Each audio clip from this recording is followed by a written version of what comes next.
Mi arte en la vida. Nací en el municipio de Landazuri, Colombia. Allí, rodeada de gente maravillosa, días soleados y brisa fresca, pasaba mi niñez. Mi lindo grupo familiar estaba conformado por mis padres, un hermano, 2 hermanas y yo, la menor del hogar. Muy cerca vivía mi abuelo materno, al que nunca olvido. Él acostumbraba a contar historias frente a una fogata para divertir a la familia. A mí en particular me decía en su infinita sabiduría: hija, en este mundo lo más importante es aprender un arte. A los 5 años yo no entendía, no analizaba esas palabras que con tranquilidad él me expresaba. No obstante, la vida parecía confabularse para colocar en mi camino el sendero que debía recorrer para lograrlo, sin pensarlo, la esencia de mi ser.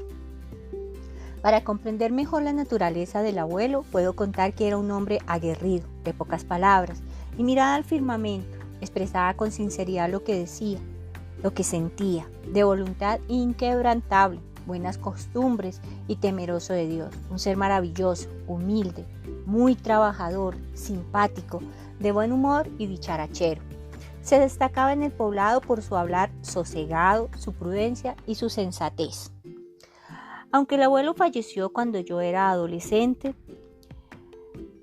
y su conocimiento ya no estuvo más conmigo, había alguien que lo reemplazaría muy bien, mi adorada madre, Arnolda Aguilar, que al igual que a mí, él, mi abuelo, le forjó un arte en su juventud y ella transmitió esa experiencia con su ejemplo a sus hijos. Un poco de obsesión, insistencia, resistencia y porfía. Al mismo tiempo, y a medida que pasaban los años, las enseñanzas del abuelo calaban en mi mente. Seguir sus palabras era una especie de necesidad. Así, al extrañarlo y sentir el vacío de su ausencia, también pensaba cómo conmemorar su recuerdo, cómo hacer realidad ese pacto que había desarrollado mediante sus lecciones de vida sin haber pactado nunca un trato. Así es que los años siguientes pasaron dedicados a estudiar y trascender, proyectados a buscar un lugar en la sociedad bajo los preceptos de la igualdad, respeto y servicio a la comunidad. Debía continuar con ese punto de vista acertado que tenía el abuelo para vivir en la vida, soñar y lograr, para creer y crecer, para enseñar y aprender día a día. Hoy puedo decir que luego de haber superado obstáculos, necesidades, tropiezos y miedos que retrasaban en mi sueño, logré graduarme de ingeniera electrónica, ignorando que mi profesión sería mi arte. Ahora entiendo bien lo que hablaba mi abuelo Abraham. En su visión solo quería expresarme que debía aprender en la vida una función que pudiera englobar la felicidad de realizar lo que a uno le gusta. Asimismo, poder vivir de ello en armonía, equilibrio y economía. Más aún, mi profesión por sí sola no sería suficiente para encontrar mi vocación. Así aprendí que, además del conocimiento, debía encontrar en mí algunos rasgos para asegurar la misión que debía cumplir en la vida. Tener paciencia, educar con ejemplo, valorar conocimientos y escuchar asertivamente empezaron a convertirse en el conjunto de características que necesitaba para enfrentar el reto de enseñar en ingeniería. Dichos atributos considero son necesarios para un aula de clase productiva. A su vez, en aquel tiempo, 2005, había una particularidad que también debía superarse, un aspecto invisible, existente, declarado, un espacio para destacarse en una profesión de hombres. Debía incursionar en ella de manera práctica, innovadora y, ¿por qué no, divertida? Entonces debía hallar un porqué, más allá del aula, una idea que saliera del contexto universitario y que además sirviera de motivación a otros para continuar el camino de la ciencia, a ser mejores humanos y en particular devolver a la sociedad el conocimiento adquirido en la institución. Entonces apareció en mí la necesidad y la voluntad de alcanzar otros saberes que permitieran el desarrollo intelectual, la evolución y tendencias actuales del proceso de enseñanza-aprendizaje, la concepción de trabajar en equipo, el arte de enseñar y la vocación. En sentido absoluto, dedicarse a motivar para la transformación social. Además, pensar en actividades que permitieran llevar una evaluación dentro y fuera del aula, que dieran la oportunidad de afrontar situaciones reales, en contexto, que contribuyeran a obtener experiencias significativas a cada uno de los estudiantes con los que lograra interactuar, con el firme propósito de forjar habilidades, actitudes y valores para la vida. Siendo así las cosas, insistentemente pensaba qué hacer para vencer esa barrera intangible, cómo traspasar ese fino hilo y convertir la fragilidad de ser una mujer en un ser humano competente, indistintamente del género.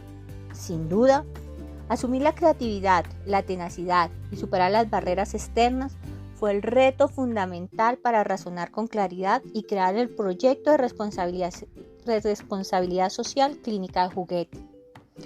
Un aprendizaje basado en problemas, un ABP, que ha traspasado la Facultad de Ingeniería y el entorno académico de la Universidad Cooperativa de Colombia, al igual que el reconocimiento de habilidades que tenemos las mujeres en el ejercicio y desempeño de la ingeniería. El proyecto inició como actividad de aula, pero con los años, la experiencia de trabajar como profesor investigador en la Universidad Cooperativa de Colombia nos ha permitido evolucionar y llevarlo a proyecto de investigación, con un grupo de interés o semillero que trabajaba en pro de la niñez en comunidades vulnerables.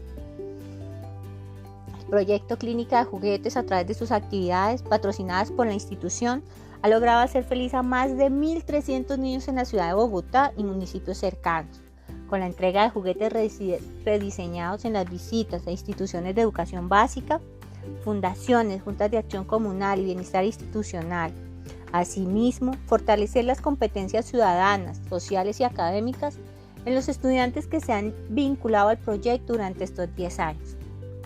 Adicionalmente, el proyecto ha contribuido a la recuperación, reciclaje y reducción de desperdicios tecnológicos y residuos sólidos que se generan a partir del desecho de los juguetes y la reutilización de sus componentes y dispositivos electrónicos para la reparación de otros juguetes, diseñando además piezas para recuperar la funcionalidad del juguete.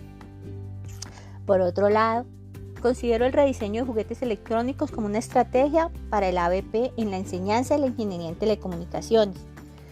De allí se presentó una ponencia en Conferencia Internacional 2019 del Latin American and Caribbean Consortium of Engineering Institutions, la CEI, que permitió resumir el quehacer de los estudiantes y las habilidades académicas, investigativas y sociales que se coinciden en el paso del proyecto, y a la vez cuenta con el Premio ACOFI 2015 de la Asociación Colombiana de Facultades de Ingeniería, ACOFI, a la innovación en el proceso de enseñanza-aprendizaje en las ingenierías. Ahora, al recordar cómo ha evolucionado mi vida, puedo decir en estos días, cuando tengo la oportunidad de expresar en este escrito lo que significa el paso de las mujeres por la ingeniería, que la frase de mi abuelo caló profundamente en mi mente.